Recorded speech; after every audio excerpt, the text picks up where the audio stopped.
நம் பாரம்பரியத்தில் சிறு வயது குழந்தைகளின் விளையாட்டுகள் எதிர்கால வாழ்க்கையை எதிர்நோக்கும் தன்னம்பிக்கையையும் தத்துவங்களையும் அடிப்படையாக கொண்டிருந்தது.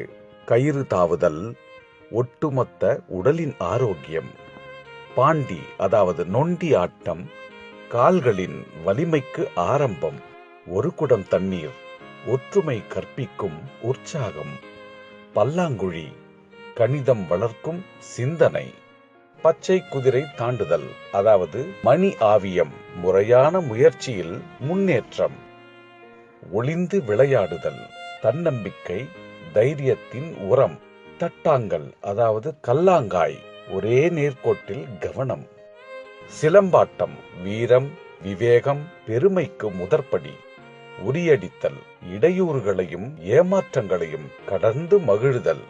இது போன்ற ஒவ்வொரு பாரம்பரிய விளையாட்டும் இயற்கையோடு ஒன்றி குழந்தைகளின் அறிவு, திறமை, வீரம், உடல் வலிமை, சுயமுயற்சி, தன்னம்பிக்கை, ஒற்றுமை போன்ற பல நற்கூறுகளை உள்ளடக்கி அவர்களின் எண்ணங்கள் தூய்மையாகவும் தெளிவாகவும் இருக்கச் செய்தன.